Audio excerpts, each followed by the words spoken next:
أهلا بكم من جديد. الرجل الأصفر أشهر من نار على علم في مدينة حلب السورية، يهوى اللون الأصفر من رأسه حتى أخمص قدميه، قبعة صفراء، ملابس صفراء، حذاء أصفر، جوارب صفراء، ساعة صفراء مع شاربين شقراويين. إنه منذ نحو ربع قرن حديث الوافدين إلى حلب.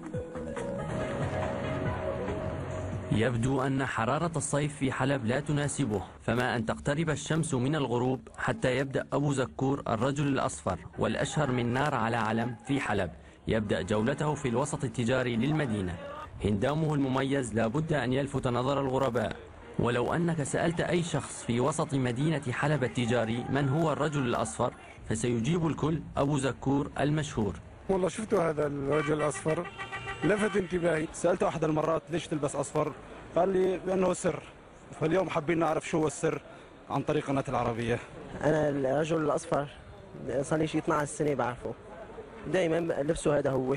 يا أخي ما ضل عندكم غير مشكلة الرجل الأصفر، هذا إنسان معقد نفسيا، ضميره تعبان، عم يلبس أصفر. أبو زكور بعتقد أنه حب يعبر عن حضارة سوريا وثقافتها بهذا الزي الأصفر المميز. فالرجل يغطيه الصفار من قمة رأسه حتى أخمص قدميه، فمنذ قرابة ربع قرن كرس الرجل الأصفر نفسه ليكون معلما بارزا ينافس بشهرته ساعة باب الفرج الأثرية، والتي طالما طاف حولها وفي شوارع وأحياء حلب القديمة بزيه التقليدي الذي ألف الناس رؤيته عليه. هذا رأيته في مدة 25 سنة في هالمدة هي هو اللبس الأصفر.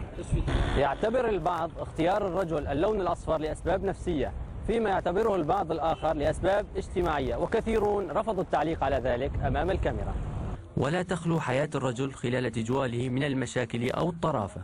بنسأل كثير يوميا أكثر من 1000 شخص، أو امرأة أو طفل أو كبير أو صغير، أحد الطرف يعني معدي امرأة ورجل، يعني زوجة وزوجها، فتبسمت يعني وضحكت، فقال لها هذا ليش عم تبسم انت؟ صار يتنازع عليها. كاميرا العربية رافقت الرجل الأصفر إلى مكان إقامته في أحد فنادق حلب القديمة لنرى بدلاته وزيه الذي يناسب جميع الفصول والأجواء، كلها أصفر بأصفر.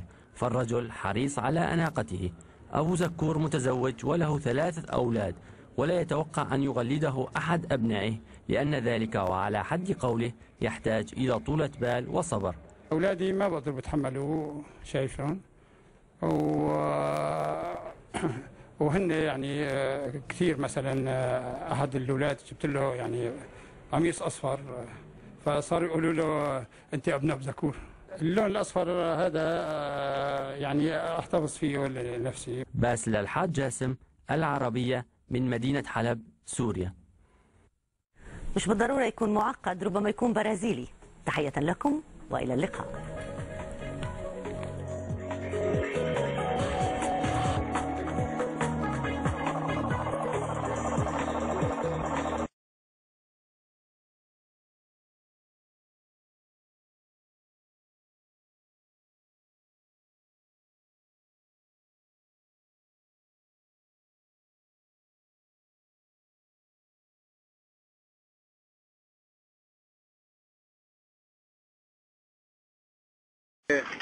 ام درويش تصوروا معي بيعطوني 100 ليره. ايوه، ايش شعورك لما بتشوف حدا لابس اصفر؟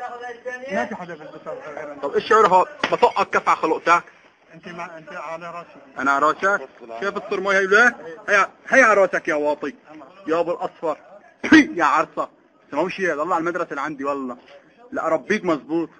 تسلم ولاد كمان تحت امك. ها عوي ولاد. ايوه شلون بالله؟ صورني انا وياه والله. والله تفضل. تعال عندي لا. هاي رشاش 500. عمل بس ما يقدرون عنده. قبل ما يدرون عنده. صورني معك. صورني فيديو هاي. ايه. ايه؟ شو مبسوط معنا انت مع الجيش الحر؟ لك على راسي الجيش الحر. بتحب الجيش الحر؟ والله بحب. من ايمتى تتمنى يفوت الجيش الحر لحلب؟ من زمان. من ايمتى يعني؟ من اول يعني من سنة الثمانينات ما كنت تتمنى الجيش الحر يجي؟ هذا زمان طلع معي بالتاكسي. هذا هويتك وغراضك. الزلمه مستلم الدولة كلها. تليفونك وهويتك وغراضك. ايش اسمك ولا؟ ايش اسمك؟ حميد المامون. علي صوتك. شواربك. ايوه. ايه؟ ها تعال. هاي شوي شواربك كمان. شوارب بس شوارب كلب. يوم بالله سيب لي شاورما بس عم بضرب نص بنص بوجهك يا عرصة. انت سني؟ طبعا. انت سني؟ كذاب وخصمك اندرتي. والله ما انا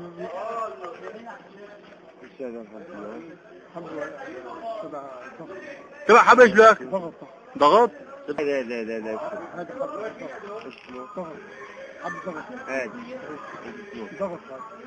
هذا ايش اسمه؟ ضغط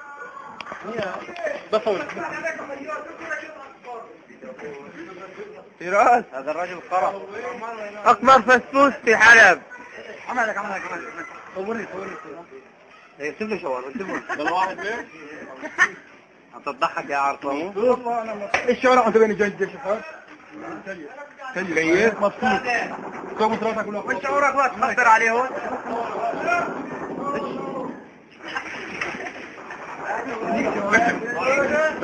صور تليفون محسدة سيبه هيبه 10 يا شباب بصور شباب يطلع كلكم الفيديوهات سريع خذوا